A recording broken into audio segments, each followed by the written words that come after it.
하나님 말씀 보시겠습니다. 오늘 하나님께서 우리에게 주시는 성경 말씀은 구약 성경 전도서 1장 1절로 3절 말씀입니다. 구약 성경 전도서 1장 1절로 3절 말씀, 제가 가진 성경으로 구약 성경 947페이지에 있습니다. 전도서 1장 1절로 3절 말씀.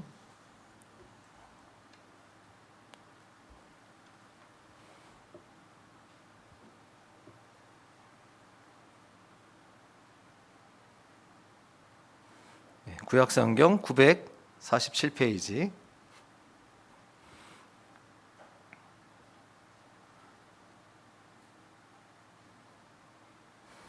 봉독하겠습니다. 다윗의 아들 예루살렘 왕 전도자의 말씀이라. 전도자가 이르되 헛되고 헛되며 헛되고 헛되니 모든 것이 헛되도다. 해 아래에서 수고하는 모든 수고가 사람에게 무엇이 유익한가? 아멘. 우리 이 시간에는 우리 김영주 목사님 나오셔서 주님의 자녀가 가지는 가치라고 하는 제목으로 귀한 하나님의 말씀 선포해 주시겠습니다. 우리 목사님 나오실 때 우리 박수로 환영하겠습니다.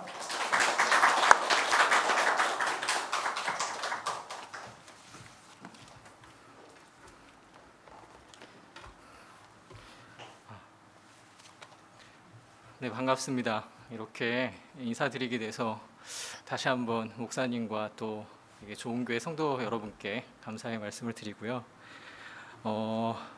할 말은 설교 중에 제가 또 생각나면은 드리도록 하겠습니다. 왜냐하면 간만에 이렇게 한국에 와서 또 말씀을 전하다 보니 하고 싶은 말이 많고 또 이렇게 드리고 싶은 그런 말씀이 갑자기 많이 생각이 납니다. 근데 제 감정에 못 이겨서 이야기를 하게 되면 혹시 예배나 또 목사님께 누를 끼칠까봐 또 다시 한번 잘 정리해서 여러분들께 하나님의 귀한 말씀을 좀 전하도록 하겠습니다. 제가 잠깐 기도하겠습니다. 하나님 아버지, 은혜를 감사합니다. 살아 역사하셔서 주님의 성도들을 사랑하시고 또 그들의 성장을 위해서 지금도 먼저 일하시며 또 특별히 하나님의 선택받은 하나님의 아름다운 자녀들을 아버지 하나님의 은혜 가운데 살게 하시기 위해 주님께서 지금도 일하신다라는 사실이 우리에게 얼마나 큰 위로와 기쁨이 되는지 모르겠습니다. 특별히 오늘 하나님이 보시기에 좋으신 그러한 교회, 하나님께서 특별히 이 교회를 주님께서 주님의 계획 가운데 세우셨사오니 아버지 하나님의 은혜 가운데, 하나님의 능력 가운데 하나님이 보시기에 합당한 열매를 맺어 나가며 하나님께 큰 기쁨이 되는 교회가 될 수 있도록 주님께서 함께하여 주시고 또 오늘의 말씀 가운데 함께하여 주셔서 우리가 나누는 말 속에서 주님의 은혜와 사랑을 깨닫는 이 시간 되게 하여 주시옵소서. 감사를 드리며 살아계신 예수님의 이름으로 기도드리옵나이다. 아멘. 네, 감사합니다. 다시 한번 이렇게 좋은 교회에 말씀을 전할 수 있는 기회를 허락해 주시고 또 우리 특별히 사랑하는 목사님, 아까 목사님께서 이렇게 잠깐 언급을 해주셨지만 저는 좀 제 나름은 방황을 굉장히 많이 하고 신학을 하게 됐습니다. 그러니까 제가 원하는 인생의 어떤 방향성을 설정하고 살아가지는 않았는데 어렸을 때 경험한 그런 어떤 하나님의 사랑, 그런 것 때문에 막연히 목회자의 어떤 길을 걷고자 이렇게 다짐을 하고 또 이렇게 그 길을 찾기 위해 노력을 했지만 저는 개인적으로 종손이고 장손이었습니다. 그리고 우리 집은 예수를 모르는 가족이었습니다. 그런데 어머님의 은혜로 어머님께서 인도해 주셔서 교회를 이렇게 다니다 보니 또 그 속에서 또 하나님을 만나고 또 그래서 목회자의 길을 꿈꾸게 됐는데 현실적으로 여러분, 우리 요즘의 젊은이들은 안 그렇겠지만 우리 때에는 부모님의 그 입김이 참 많이 작용을 했습니다. 그래서 신학교를 가겠다라고 얘기할 수 있는 그런 분위기가 아니었어요.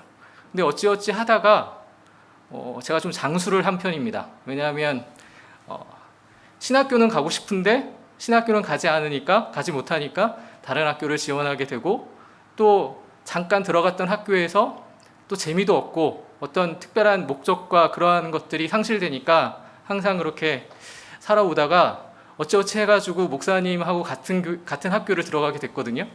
그런데 목사님은 항상 저한테 좋은 이야기를 해주셨는데, 처음 목사님의 이미지는 제가 세상을 좀 많이 물들었던 것 같아요. 이렇게 있는 그대로 받아들이지 않고 약간 좀 가식이 있는 사람이 아닌가라는 생각들을 하게 됐습니다. 아니, 너무 사람이 착하더라고요. 그래서 저건 틀림없이 가식이다. 전 그렇게 생각을 하고 그렇게 됐는데, 시간과 어떤 환경이 계속 변하는 그 시간 속에서 저 사람은 원래 저런 사람이구나라는 사실을 어느 순간 깨닫게 됐습니다. 그래서 목사님께서는 제가 밥 사준 거에 대한 기대, 어떤 고마움에 대해서 이야기하지만 솔직하게 제 동기들에게도 그 이야기를 하거든요. 저는 목사님 때문에 사실 신학교에 남을 수 있었어요. 그리고 목사가 되겠다라는 동력을 얻을 수 있는 결정적 계기는 이 목사님 덕분이었습니다. 왜냐하면 사람이 한결같이 변하지 않는 모습을 가지고 있다는 것 자체가 쉽지 않거든요. 근데 저 사람은 변하지 않는 거예요. 그래서 너무 그것이 신기했고, 저런 사람이 다니는 학교에서라면 어떤 학교가 가지고 있는 위상을 떠나서 다닐만 하겠다. 그리고 학교가 너무 재밌었어요. 그리고 우리 원무 목사님을 비롯한 좋은 동기들을 만나서 신학을 계속해야겠다는 생각을 하게 됐고, 그러다 보니까 뭔가 이제 다른 어떤 결심을 했는데, 목사님처럼 능력이 없어가지고요, 좀 공부를 조금 더 하는 게 좋지 않겠느냐라고 생각이 들어서 독일까지 가게 됐습니다. 아무튼 제가 드리고 싶은 말씀은, 그 당시 하나님의 은혜 가운데 우리 목사님을 만나서 제가 이 자리에 목사로 설 수 있었던 어떤 좋은 계기를 얻었던 것들을 말씀드리고 싶어서 이 이야기는 꼭 해드리고 싶었습니다. 다른 교회에서는 사실 이 목사님께 그런 말씀 드린 적이 없어요. 근데 목사님께서 이렇게 개척을 하시고 하셨을 때에도 그냥 동기로서 그냥 좀 가식적으로 여러분들에게 우리 목사님에 대해서 잘난 부분들을 말씀드리고 싶지만, 그런 것보다도 실제로 많은 기대감이 있습니다. 저 목사님이 어떤 교회를, 하나님의 교회를 만들어 가실까 하는 기대감이 있고, 실제로 잘해 가실 거라는 생각이 들어서 오늘 좀 서두를 제가 설교하는 도중에 이렇게 장황하게 이야기한 적이 없는데 아무튼 하고 시작하겠습니다. 그러면 우리 다 같이 말씀을 1장 1절 말씀을 한번 보도록 하겠습니다. 2절 말씀을 좀 읽어주시겠습니까? 같이 한번 읽겠습니다. 전도자가 가로되 헛되고 헛되며 헛되고 헛되니 모든 것이 헛되도다. 자, 이 말씀을 읽기 전에 1절에서 전도자가 자기 자신에 대해서 이야기를 합니다. 자기 자신이 누구인지를 간단하게 설명하고 그 다음에 2절 말씀으로 들어가고 있거든요. 근데 이 말씀은 여러분 너무나 잘 아시는 말씀입니다. 근데 이 말씀을 듣고 여러분들이 생각되어지는 이미지는, 저도 예전에 그랬지만 얼마나 그 인생에 대해서 허무하길래 이런 말을 했을까라는 생각들을 했지만 그것이 아니라는 생각들을 해보게 됐습니다. 여러분 잘 아시다시피 이 전도서는 누가 썼죠? 솔로몬이 적었죠. 그죠? 근데 이 솔로몬이 어떤 왕입니까? 세상적으로 봤을 때에는 훌륭한 왕이죠. 그리고 세상적인 가치의 기준으로 봤을 때에는 누구나 한 번은 이런 사람이 되고 싶다라는 어떤 독일 말로는 포어빌트라고 하는데 어떤 모범이 되는 사람이었습니다. 그래서 제가 이 솔로몬에 대해서 공부를 하면서 느낀 거지만, 참 이 사람도 불쌍한 사람이구나, 결코 부러워할 사람이 아니구나라는 생각들을 하게 됐습니다. 저희 교만일지 모르지만 이 전도자가 이 전도서를 기록할 때 어떤 심정으로 이 글을 기록했을까라는, 하나님의 어떤 은혜 가운데 이 성경을 기록했을까라는 생각들을 좀 감정이입을 하다 보니 그것이 모든 세상의 기준으로 판단할 수 없는 기준이 이 말씀에 기록되어 있다는 사실을 깨닫게 됐습니다. 오늘 본문은 전도자가 세상사에 대해서 내리는 굉장히 간단한 평가지만 굉장히 무거운 평가이기도 합니다. 그리고 이 평가는 사실 신앙생활을 하는 우리들에게 충격적일 수 있습니다. 여러분 생각해 보십시오. 예수 만나서 예수님을 통해서 우리가 교회로 오게 됐습니다. 처음에 그 기쁨들이 여러분들 가운데 있었을 것입니다. 저 역시 마찬가지입니다. 그런데 신앙생활이라는 것이 기쁨만이 있는 것이 아닙니다. 저는 목회자가 되고 어떻게 보면 유학을 선택하고 박사과정 공부를 했던 것이 조금 더 나은 목회의 어떤 그러한 것들을 꿈꾸지 않았나라는 생각을 해보게 됩니다. 그런데 현실은 그렇지 않습니다. 그리고 목회는 사실 사람의 생각대로 되어지는 것이 아니라는 것을 10년의 목회 동안 깨닫게 되었습니다. 그러면서 그 전도자가 이야기하는 이 헛되고 헛되니 이러한 그 헛된 표현들이 좀 약간 공감이 되기 시작했어요. 그래서 오늘 말씀을 통해서 사실은 어떤 그 허무주의적인 그 어떤 그 생각에 입각해서 여러분들에게 이 말씀을 전해드리는 것이 아니라 과연 성도가 어떠한 자세와 모습으로 세상사를 살아야 되는지에 대한 이야기들을 좀 해보고 싶습니다. 오늘 본문을 읽어보면 전도자가 인간이 하는 일에 대해서 평가를 내리죠. 근데 다시 한번 2절 말씀을 보십시오. 전도자가 가로되 헛되고 헛되며 헛되고 헛되니 모든 것이 헛되도다. 이것을 원어 성경으로 이렇게 살펴보면은 그 의미가 굉장히 분명해집니다. 물론 이 2절 말씀을 통해서만 봐도 어떤 말씀인지 우리가 미루어 짐작할 수 있는데 그 구절을 원어 성경어를 가지고 한국말로 해석한 것을 말씀드리겠습니다. 가치 없는 것 중에 가장 가치가 없고 가치 없는 것 중에 가장 가치가 없다. 이 말이 계속 반복이 되고 있는데 가치 없는 것들이라고 했습니다. 가치가 없다라는 것이 무엇을 얘기하냐면 세상사에서 여러분이 생각할 때 가치 없는 게 뭡니까? 여러분 살다 보면 여러 것들이 이렇게 생각되어지는 것들이 있겠지만 그 세상에 어떤 것도 가치가 없다라는 것을 강조하고 있는 것입니다. 사전적인 의미를 보면 그냥 한마디로 가치가 없다라는 것이죠. 그런데 가치가 그냥 없는 것이 아니라 가치가 없는 것들 중에 가장 가치가 없다. 즉 아무런 가치가 없다라는 것입니다. 그러면 이 전도자가 이야기하는 가치가 무엇인가? 3절의 말씀을 한번 읽고 계속해서 보도록 하겠습니다. 같이 한번 읽어볼까요? 사람이 해 아래서 수고하는 모든 수고가 자기에게 무엇이 유익한고. 자, 이 말씀이 뭐냐면요. 다 아시겠지만 사실 인간들의 노력들이 가치가 없다라는 표현이죠. 아니 그러면 우리가 살아가는 거에 어떤 의미가 어디에 있는가 생각해 볼 수 있지 않습니까? 그런데 이걸 다른 어떤 시각에서 한번 여러분들께 말씀을 전하고 싶습니다. 여러분 세계적으로 유명한 건축물들 그리고 목사님 만나기 전에 그 교회에 한 자매님이 이제 유럽으로 여행 갈 계획이 있는데 요즘 상황이 어떠냐나 이런 말씀을 전해 들었는데 여러분 여행은 왜 갑니까, 여러분? 네? 한국에 없는 것들을 보기 위해서 가는 거죠, 그죠? 그리고 제가 이제 외국에 살다 보니까 그런 생각들을 하는데 정말 유럽에 나갈 때 처음에는 너무 좋습니다. 못 봤던 걸 보고 경험하고 한다라는 것 자체가 상당히 삶의 어떤 활력소가 됩니다. 그런데 거기 있다 보면 별로 그렇게 이제 대단하지 않게 여겨집니다. 왜냐하면 익숙해지는 거예요.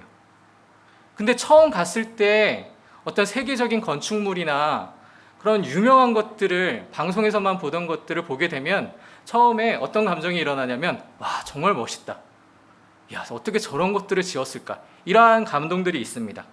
그런데 그러한 것들이 건축되어진 어떤 그 동기나 그러한 어떤 이유들을 찾으면 사실 그렇게 쉽게 판단하고 감동받을 만한 내용들이 아니라는 것에 또 놀라움을 겪기도 합니다.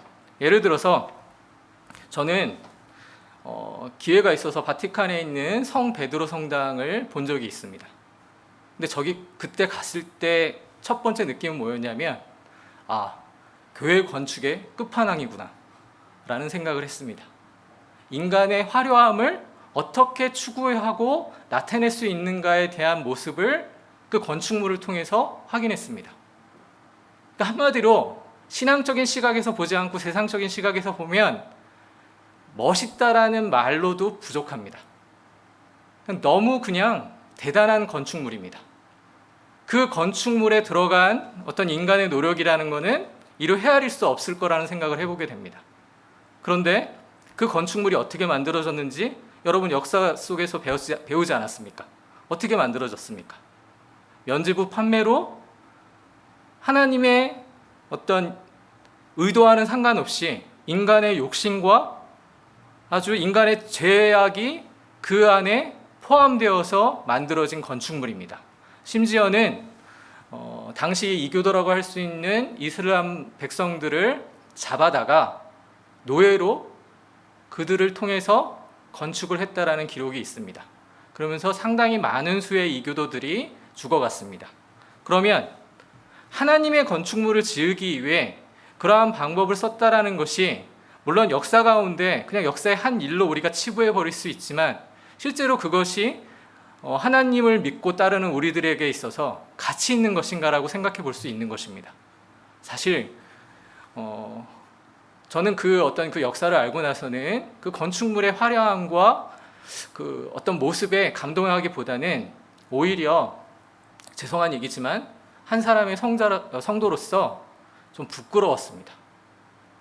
너무 화려하고 멋있지만 이 건축물이 그렇게 지어짐을 받았구나라는 생각을 하니까 사실 그것이 그렇게 멋있게만 보이지 않게 되는 것입니다. 사실 교회 타락의 최고의 증거라고 할 수 있는 면죄부 판매 때문에 그러한 건축물이 생겨났다는 것은 자랑스러운 일이 아니라 부끄러워해야 될 일입니다. 그러면 다른 것들은 어떻습니까? 여러분 이집트의 피라미드 같은 거 보면은 되게 멋있고 훌륭하다라고 생각되어질 수 있을 겁니다. 근데 그것도 마찬가지입니다. 인간이 그렇게 만들어 놓은 이유는 인간 스스로 무언가 자랑하고 싶어서 그렇게 만든 것이지 그게 어떤 특별한 목적을 가지고 모든 사람을 이롭게 하기 위해서 만든 건축물들은 없습니다. 그러면 여러분이 잘 아시는 그리고 우리가 좀 잘 파악해야 되는 한 민족에 대해서 한번 설명을 드리고자 합니다. 여러분 이스라엘 백성들에 대해서 우리가 한번 이야기해 보겠습니다. 죄송스럽 말씀을 다시 한번 드리지만 아까 목사님이 말씀하신 대로 간만에 이제 한국말을 이렇게 열심히 하다 보니까 제가 이렇게 한국말을 못하는 사람이 아니거든요. 자꾸만 버벅거리고 머릿속에 뭐가 자꾸만 꼬이고 독일말도 못하는데 독일말도 자꾸 생각나고 이게 참 그렇습니다. 아무튼 이해해 주시고 봐주셨으면 좋겠습니다. 그러면 여러분 이스라엘의 가치가 어디 있습니까? 여러분 유대인들이 정말 똑똑한 민족입니까? 저는 사실 그 판단과 결정에 상당히 회의적인 사람 중에 하나입니다. 그들이 원래 잘나서 저렇게 어떻게 보면 그 어떤 아랍 민족 사이에서 살아남는다. 그런데 우리는 또 기독교인이기도 하니까 하나님을 믿는 사람들이라고 보니까 심정적으로 그들에게 어떤 마음이 있는 게 사실이거든요. 근데 그들이 저지르는 잘못들을 보면은 유럽 현지에 있는 저로서는 정말 부끄럽게 짝이 없습니다. 아니 때가 되면 폭격을 해가지고 죄 없는 사람들을 죽이는 게 또 그들의 모습이기도 하다라는 거죠. 그런 모습들을 보면서 인간이 얼마나 잔인할 수 있는가를 우리는 확인할 수 있고 저 또한 그걸 보면서 과연 이스라엘 백성들을 하나님께서 왜 선민으로 부르셨는가에 대한 회의가 사실 현실적으로 있었습니다. 근데 성경을 잘 보면 이스라엘 백성들을 선택한 이유는 그들이 잘나거나 뛰어나거나 정말 여러분들 보시기에 뭔가 부러울 만한 게 있어서 뽑은 민족이 아니라는 사실입니다. 그들은 제일 작은 민족 중에 하나였고 보잘것없는 민족이었고 엄밀하게 이야기하자면 애굽의 노예 민족이었습니다. 그러니까 노예로 살았던 사람들이 뭐가 잘났겠습니까? 현실적으로 그렇지 않습니까? 우리 인간의 판단이라는 건 그렇게 무섭습니다. 나보다 못하면 그냥 짓누르려고 하는 것이 인간의 마음이지 그들을 어떤 인간애로 받아들이지 않는 게 인간이 가진 속성이거든요. 이스라엘 백성들이 그렇습니다. 하나님이 선택하지 않았으면 그들에게 가치가 있다라는 이야기조차 나올 수 없을 정도로 그들은 부끄러운 민족 중에 하나입니다. 저는 그 판단에 대해서 좀 약간 과장을 하자면 그렇죠. 나을 게 없는 민족이라고 얘기하고 싶습니다. 모든 세계 경제 속에서 유대인이 뭐 이렇게 해가지고 경제를 잡고 있다? 그 판단은 인간의 판단입니다. 하나님의 판단은 그렇지 않을 거라고 저는 믿습니다. 그러면 한 사람을 더 예를 들어보겠습니다. 아브라함은 어떻습니까? 아브라함은 우리 믿음의 조상이기도 하죠. 근데 처음부터 아브라함이 믿음의 조상이었습니까? 제가 볼 때는 저는 아브라함을 보면서 상당히 위로를 많이 받았습니다. 나도 아브라함보다 더 나은 사람이 될 수 있다 라는 자신감이 생겼던 것입니다. 저는 적어도 아내를 팔거나 아내를 저버리지는 않을 자신이 있습니다. 근데 이 사람은 세상에 아내를 팔아먹기까지 하는 아주, 이렇게 얘기하면 죄송하지만 인간 같지 않은 사람의 어떤 일도 했던 사람입니다. 근데 하나님께서 어떻게 이 사람을 바꾸십니까? 이 사람이 원래 그럴 만한 사람이라서 부르시고 그럴 만한 사람, 어떤 그 특별한 사람이었기 때문에 믿음의 조상으로 세운 것이 아니라는 것이 성경의 진술입니다. 하나님이 함께 하셨기 때문에 그가 변화되고 그가 바뀌었습니다. 정말 아무것도 가진 사람이 아니었습니다. 물론 인간사적으로 봤을 때는 재산도 있었을 것이고 뭔가 특별했기 때문에 하나님이 선택했을 거다라는 생각을 할 수 있지만 성경을 잘 공부해 보십시오. 정말 그렇게 대단한 사람은 아니었다라는 거죠. 그냥 창세기를 보면 아브라함은 우르라는 도시, 제가 독일 민스터에 있거든요. 근데 이 민스터가 좀 특별한 도시긴 한데 한국 사람 입장에서 봤을 때는 그냥 시골입니다. 시골.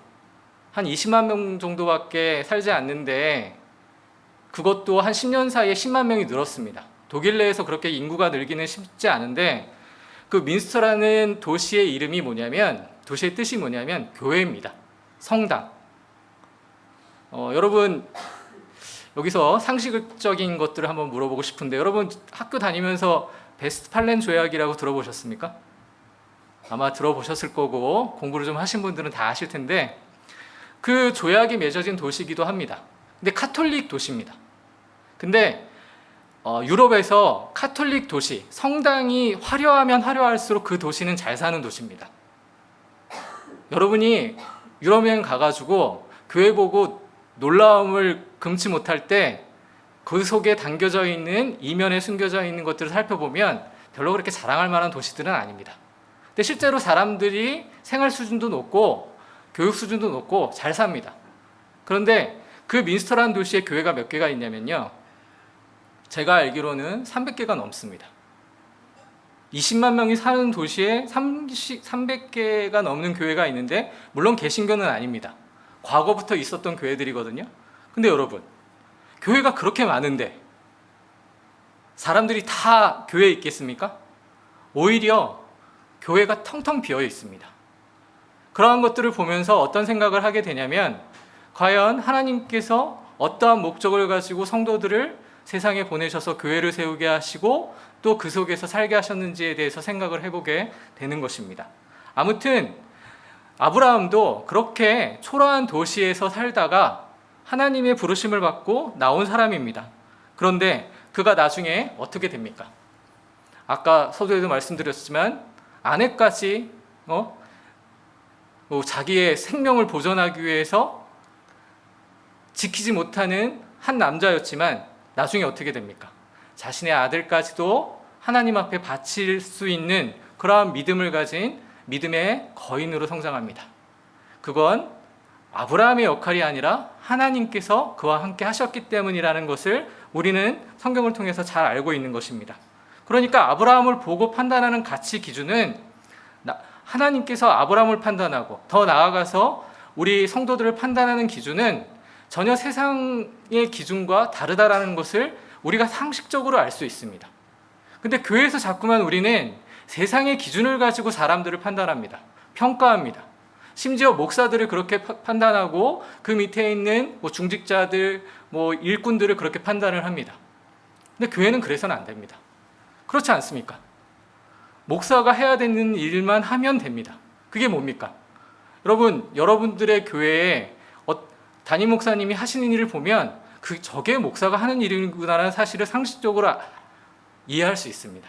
근데 목사가 다른 것, 교회 이외에 다른 일들을 하거나 다른 생각에 빠져 있다면 사실 그건 자신의 일을 열심히 하는 것이 아니라고 생각되어집니다.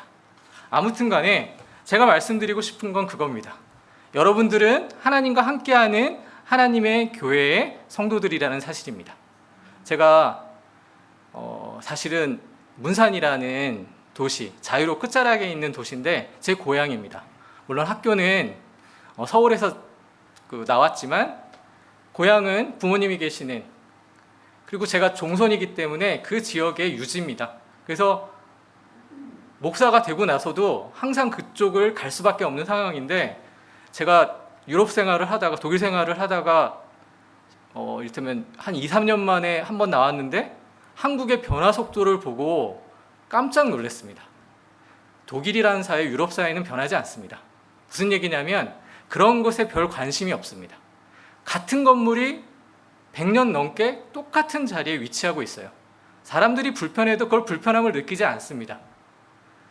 장점으로 얘기하면 변하지 않는다라는 것은 어떻게 보면 자신의 어떤 고유한 문화를 지킨다라는 장점이 될 수 있지만, 변화를 기대하지 않는다라는 것은 그들 마음에 열정이 없다라는 말로도 이야기할 수 있습니다. 근데 제가 그 2시간 동안 오늘 교회로 오는데, 오늘 주일이잖아요. 잘 앉아가지고 자리 잘 잡고 앉아가지고 사람들의 모습을 봅니다.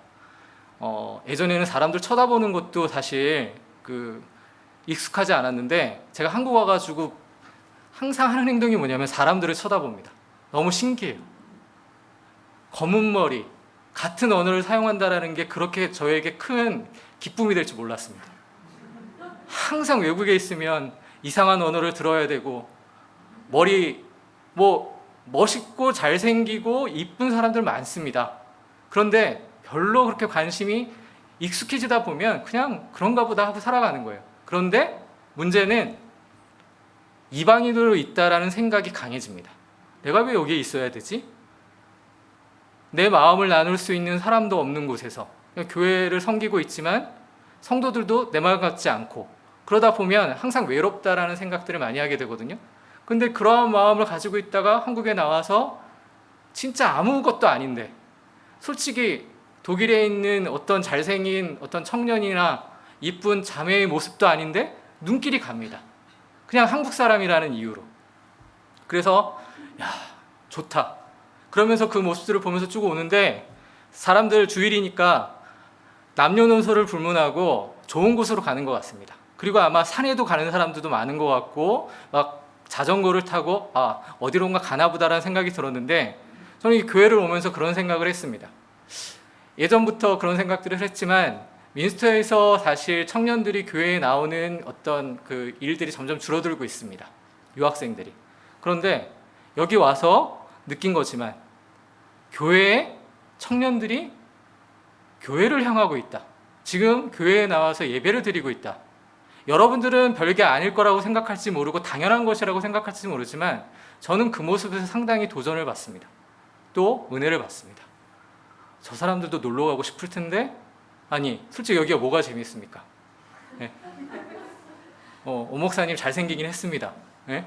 그런데 오 목사님 얼굴 그리고 보는 것도 한계가 있지. 한 5분이면 질리는 얼굴이잖아요. 네? 원래 잘생긴 얼굴이 그래요.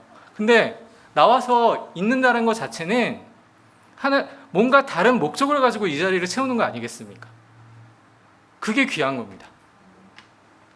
그리고 독일에 있다 보면 이렇게 청년들이 나와서 예배하는 교회들, 살아있는 교회들을 찾아보기가 진짜 어렵습니다. 근데 하나님의 은혜로 저희 교회가 이제 임대하고 있는 교회는 특이하게 교회가 부흥하는 교회입니다. 근데 부흥한다는 의미는 뭐냐면 젊은이들이 많다는 얘기입니다. 그리고 그들이 열정적으로 이렇게 찬양하고 예배드리는 모습을 볼 때 한국 교회도 예전에 저랬을 거고, 아마 지금 하나님의 교회들은 저런 모습을 가지고 있을 텐데라는 생각을 합니다. 근데 그들이 독일에서도 그런 교회들을 찾아보기가 어렵습니다. 심지어는 목사들이 또 없고 예배를 인도할 사람이 없어서 한 달에 한 번 예배를 드릴까 말까 하는 교회들도 있습니다. 그러면 사람들이 어떤 마음을 가지냐면 자기네들끼리 나와서 뭐 이렇게 할 것 같죠. 절대 그러지 않습니다. 목사가 없으니까 성도들도 나오지 않습니다. 심지어는 어떤 한 목사님이 한 5개 교회를 맡아서 예배를 드리는 경우가 있습니다. 그러다 보니까 2달에 한 번꼴로 교회를 가는 거예요. 근데 그걸 너무나 당연하게 생각을 해요.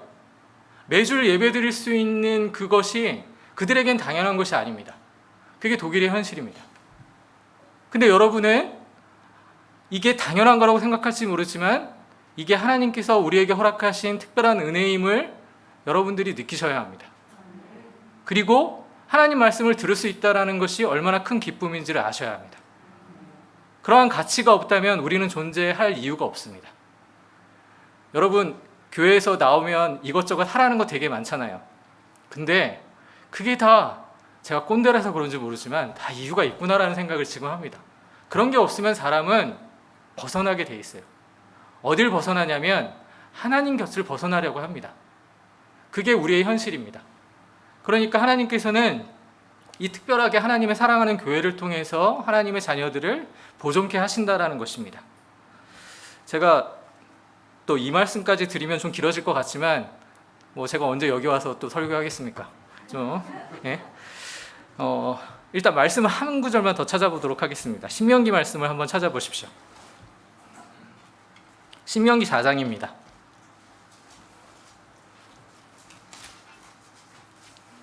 6절부터 8절 말씀을 같이 한번 읽어보도록 하겠습니다. 신명기 4장 6절부터 8절 말씀을 다 찾으셨으면 한 목소리로 같이 한번 읽어봤으면 좋겠습니다. 신명기 4장 6절부터 8절 다 찾으신 줄 알고 같이 한번 읽어볼까요?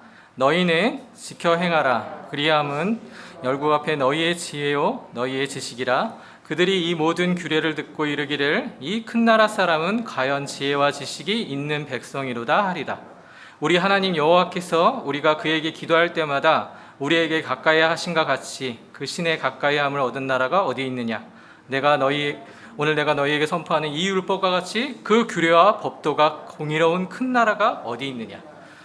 간단히 말씀을 드리고 요약을 하자면 지금 이스라엘의 자랑은요 다른 데 있지 않고 바로 어디에 있냐면 아까부터 쭉 설명한 무슨 건축물이나 사람에게 있다라는 이야기를 하는 것이 아닙니다.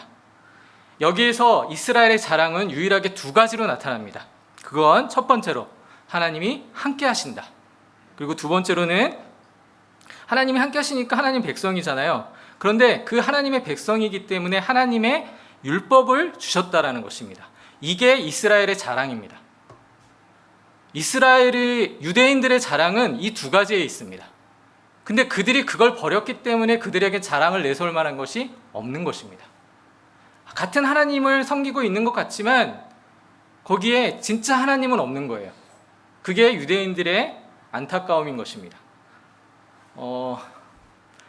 유튜버 제가 이제 외국에 있으니까 죄송합니다. 계속해서 독일 얘기를 하는데 독일에 있다 보니까 안 생기던 애국심이 생겼습니다. 별로 우리나라 발전하는 거에 대해서 뭐 변화되는 거에 관심이 없었어요. 현실적으로. 그냥 제 하는 일에만 관심이 있었습니다. 근데 오랜 시간 동안 독일에 있다 보니까 한국이 바뀌어가는 그런 모습 속에서 굉장히 뿌듯함을 느낄 때가 생깁니다. 그런데 유튜버들 여러분 다 보시죠? 거기에서 제가 국뽕에 차가지고 그런 것만 보이는 건지 모르겠지만 그게 AI가 그렇게 만드는 건지 나중에 알았습니다. 근데 미국의 임마누엘 패스트 라이시 교수라는 사람이 있습니다. 혹시 들어보셨는지 모르겠는데 그 사람은 유명한 아시아 연구가입니다. 예일 대학교 출신의 아시아에 대해서 연구하는 사람인데 이 사람의 강연이 굉장히 인기가 좋은 것 같습니다. 그런데 이 사람의 강연의 중심 내용은 바로 대한민국에 대한 것입니다. 대한민국의 문화와 대한민국이 가지고 있는 어떤 경제 성장에 대한 어떤 강연이 주제가 대부분을 이루고 있는데 그 사람 어떤 강연들을 제가 한번 찾아서 쭉 한번 본 적이 있습니다. 근데 이제 어떤 사람이 감사하게도 잘 편집을 해서 올려놓은 게 있어서 봤는데 그 사람의 강연 중에 다른 아시아 그 학생이 질문을 합니다. 질문의 요지는 그겁니다. 교수님은 대한민국에 대해서 굉장히 긍정적으로 이야기를 하시는데 그 이유가 바로 그들이 가지고 있는 뭔가 어떤 DNA가 다르다라는 식으로 이야기를 하고 있습니다. 그런데 사람의 DNA라는 게 차이도 없고 한국이란 사회가 뭐 여러 전쟁을 통해서 그렇게 된 거에 대해서 막 긍정적으로 얘기하시지만 다른 나라들, 한국보다 더 좋은 조건과 환경 속에 있는 나라가 마음을 바꿔서 더 열심히 하면 대한민국보다 더 잘 살지 않겠습니까? 라는 게 그 학생의 질문이었습니다. 근데 이 교수가 굉장히 그 질문에 대해서 단호하게 한 가지를 답변합니다. 너희는 그렇게 될 수가 없다. 보면 되게 뿌듯하잖아요. 근데 이유에 대해서 그러면 우리가 알아야 됩니다. 근데 이 사람이 굉장히 객관적인 사료를 가지고 이야기를 합니다. 뭘 이야기를 하냐면, 간단히 요약하자면 대한민국은 원래부터 좋은 전통 하나를 가지고 있다. 근데 그 좋은 전통이 뭐냐면 지적 전통이라는 것입니다. 이 지적 전통이라는 게 무엇이냐면, 우리 때는 어찌됐건 간에 대학교 가려고 막 고3 때 열심히 공부하고, 사실 여러분들 대단하다고 여기는 게 뭐냐면, 제 딸이 독일에서 열심히 김나지움, 인문계 고등학교를 다닙니다. 근데 걔들이 배우는 거를 이렇게 보면은요, 제가 중학교 때 배웠던 내용들이 거의 대다수입니다. 수준이 높지가 않아요. 그러니까 한국 사람들이 얼마나 공부를 했는지 저는 알거든요. 그러니까 한 예로 든 겁니다. 사실 그게 자랑은 될 수 없습니다. 그런데 한국은요, 갑작스럽게 어떤 공부를 그렇게 열심히 시켰던 게 아니라 그 DNA 자체에 열심히 무언가를 가르치고 배우려는 열정이 있다라는 얘기입니다. 그리고 요즘에 BTS를 비롯한 K-팝이 전 세계를 막 흔들고 있잖아요. 근데 그 교수가 얘기하는 게 그겁니다. 한국 민족은 원래 춤과 노래를 사랑한 민족이었다.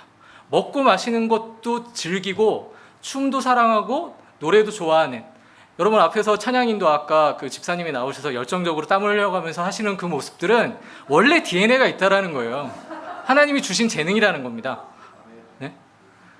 그런 것들이 갑자기 생겨난 것이 아니라는 것이죠. 그러니까 한국은 일제 그 잠깐의 시대 동안 그렇게 억압을 받기도 했고, 한국 전쟁을 통해서 가난한 적도 있었지만 그들의 DNA 속에는 원래 그러한 것들이 자리 잡고 있었기 때문에 그냥 돌고 돌아서 다시 온 거지. 그러면서 한 가지 예를 든 것이, 이미 원나라와 명나라 그 시절에 고려양이라는 그런 문화들까지 있었다고 합니다. 그러니까 중국 사람들이 그 고려 사람들의 어떤 그 옷이나 그 문화들을 따라하려고 하는 것들이 많아서 명나라에서는 그거를 금지시켰다고 합니다. 그리고 요즘에 뭐 중국 사람들이 한푸라고 해가지고 한복 얘기하잖아요. 예? 그거 이쁘니까 그러는 거예요. 그렇지 않습니까? 걔들이 뭔가를 가지고 싶다라는 거는 욕심이 난다라는 겁니다. 그러니까 그러한 것들이 있었기 때문에 한국이 발전할 수밖에 없다. 그러니까 그 DNA 속에서 그것을 가지고 있다라고 이야기하면서, 베트남이나 중국이나 너희들은 그러기 힘들다. 왜냐하면 너희들에게는 그러한 지적 전통이 없다라는 것으로 그렇게 강연을 마무리했던 것을 기억합니다. 제가 드리고 싶은 말씀은, 유대인들에게도 이런 지적 전통이 있었습니다. 그건 뭡니까? 제가 방금 신명기 말씀에서 읽었죠? 하나님을 아는 지식이었습니다. 하나님을 아는 지식이 있었기 때문에 그들은 하나님께 선택을 받은 겁니다. 근데 하나님을 아는 지식을 저버림으로 말미암아 3,000년이 넘는, 얼마인지 모르지만 그들의 역사는 계속 그 어떤 나그네의 역사가 되었다라는 것입니다. 하나님과 함께 했다면 이스라엘 백성들은 아마 지금도 하나님께 칭찬받으면서 더 큰 역할을 감당해 나갈 수 있을 것입니다. 뭐 결과론적인 얘기긴 하지만 제 생각일 수 있지만 그런 것입니다. 여러분, 하나님을 아는 지식이라는 것은 하나님에 대해서 많이 안다라는 것이 아닙니다. 무엇입니까? 여러분, 결혼한 사람들은 잘 압니다. 부부는요, 그냥 같이 살면서 알아갑니다. 그래서 어느 날 갑자기 제가 깜짝깜짝 놀라는 게, 제가 숨기고 싶은 치부까지도 그 사람이 뭔가 알고 있다라는 느낌을 받을 때에는 등에서 식은땀이 흐릅니다. 그런 겁니다. 그래서 하나님께서는 교회와 예수님과의 관계를 부부관계로 이렇게 묘사하고 있습니다. 여러분은 하나님을 아는 지식이 있기 때문에 하나님을 아는 그 뭔가를 점점점 교회를 통해서 목사님의 귀한 말씀을 통해서 알아가는 것입니다. 그것이 여러분에게 하나님께서 허락하신 축복이라는 사실을 여러분이 잘 이해를 하셨으면 좋겠습니다. 그래서 우리는 여기서 다시 한번 생각을 해봐야 합니다. 여러분이 과연 이 자리에 이 순간에 왜 존재하고 있는가? 독일에서 말도 안 되는 어떻게 보면 그렇게 판단할 수 있지만 목사가 이상한 얘기하고 있는데 내가 왜 이 시간을 이렇게 듣고 있어야 할까? 그거는요, 하나님께서 여러분에게 허락하신 또 다른 은혜라는 것입니다. 물론 신앙생활이라는 게 쉽지 않습니다. 자기 시간을 버려야 합니다. 그런데 이 잠깐의 시간을 준비함으로 말미암아 여러분이 영혼의 삶을 준비하고 있다는 것을 큰 기쁨으로 아셨으면 좋겠습니다. 우리의 인생은 여기서 끝나지 않습니다. 영원히 계속됩니다. 근데 영혼의 삶을 준비한다는 게 그게 말로 표현해도 그렇지만 쉽지 않지 않습니까? 어느 날 갑자기 여러분이 진짜 편하게 신앙생활을 하고 싶으면 이런 개척교회 말고 다른 교회 가시면 되는 그런 시대 속에 살아가고 있습니다. 근데 여러분이 왜 이 자리를 선택하셨습니까? 그건 하나님이 주신 마음입니다. 교회가 커지고 사람들이 많이 모인다고 하나님이 축복을 내리는 건 아닙니다. 그건 분명합니다. 유럽교회를 보십시오. 사람들이 안 모였겠습니까? 그런 교회들이 죽어가고 있습니다. 죽어간다는 표현을 합니다. 교회에 사람이 없어요. 나이 드신 할머니, 할아버지들만 가득합니다. 근데 그분들하고 대화를 하다 보면 어떤 생각을 하냐면 이분들처럼 순수하게 하나님에 대해서 어떤 열정을 가지고 계시는 분들이 여전히 존재하구나라는 사실을 느낍니다. 그러니까 여러분, 우리가 유럽에 대해서 걱정을 하고 그러지만 걱정하기 전에 자기 자신을 먼저 돌아보시길 바랍니다. 여러분이 왜 이 자리에 있고 왜 굳이 이 어려운 길을 선택하고 있는가? 여러분이 그럴 만한 자격이 돼서 이 자리에 있는 것인지, 하나님의 인도하신 가운데 하나님이 뭔가 의도하시는 게 있어서 이 자리에 있는 것인지를 생각해 보시면 답이 나옵니다. 여러분은 그럴 만한 수준이 되는 사람이기 때문에 이 자리에 있는 겁니다. 그냥 부르신 게 아니고 하나님이 준비하신 겁니다. 그러한 교회와 그러한 어떤 성도들을 하나님께서 부르시고 있습니다. 제가 여러분들에게 조금 더 잘난 좋은 모습으로 우리 목사님 미화시킬 수 있습니다. 근데 여러분 경험해 보시면 알겠지만 이만한 목회자 만나기 어렵습니다. 진짜. 그러한 목회자 밑에서 같이, 미체라는 표현이 좀 죄송하지만 같이 한다는 것 자체를 귀하게 여기십시오. 저도 목회를 하다 보니 좋은 일도 있고 나쁜 일 많이 경험을 했습니다. 그런데 용기를 가지고, 아니 제가 가지고 있는 실력으로 그것을 버텨내는 것이 아니라 그냥 하나님이 어떻게든 버티게 하시니까 이 자리에 있는구나라는 생각을 하게 됩니다. 그래서 몸은 떨어져 있고 마음들은 어떻게 보면 멀어질 수 있지만 하나님의 한 교회로서 같이 기도하는 가운데 같이 성장해 갔으면 좋겠습니다. 다음에 이렇게 언제 올지 모르지만 그때 왔을 때에는 여러분들이 조금 더 성장하고 성숙해진 모습을 보면서, 저 사실 오늘 찬양 하시는 집사님 모습을 보면서 은혜 많이 받았습니다. 사실 유럽 교회에서 이러한 어떤 찬양과 기도하는 모습을 찾기가 힘듭니다. 많이 좀 정적입니다. 화려한 음악적 달란트를 가진 사람들이 멋있게 이렇게 악기를 연주하는 모습들이 있지만 그냥 그건 자기 자신을 과시하려는 어떤 모습으로 나타날 때가 많습니다. 그런데 어떤 진짜 신령과 진정으로 하나님을 섬기고자 하는 마음으로 여러분들이 찬양하시고 기도하는 모습을 통해서 저는 많은 도전과 그리고 좋은 어떤 또 다른 은혜를 받고 이제 또 독일 땅으로 돌아갈 수 있을 것 같습니다. 여러분들 건강하게, 이 코로나 끝나지 않습니다. 계속됩니다. 코로나는 여러분들을 하나님의 사람으로 성장시켜 놓을 또 다른 은혜의 수단이 될 거라고 믿습니다. 그러면 여러분들이 그러한 가운데에서 새로운 결단과 결심을 가지시고 열심히 건강하게 잘 이 교회를 또 성도들을 성장해가는 여러분이 되시기를 저도 같이 기도하겠습니다. 아버지 하나님, 은혜를 감사합니다. 주님의 은혜 가운데 하나님의 교회를 선택하시고 또 그 속에서 하나님의 놀라우신 은혜를 베푸셔서 하나님의 아름다운 교회가 지금 성장해 가고 있사오니 주님께서 변함없는 모습으로 먼저 일하시고 또 목회자와 또 성도들을 통해 하나님의 아름다운 것들을 이 땅에 빛과 소금의 역할을 감당하며 나타낼 수 있도록 주여 함께하여 주시옵소서. 모든 것을 주님께 의탁드리오며 살아계신 예수님의 이름으로 기도드리옵나이다. 아멘.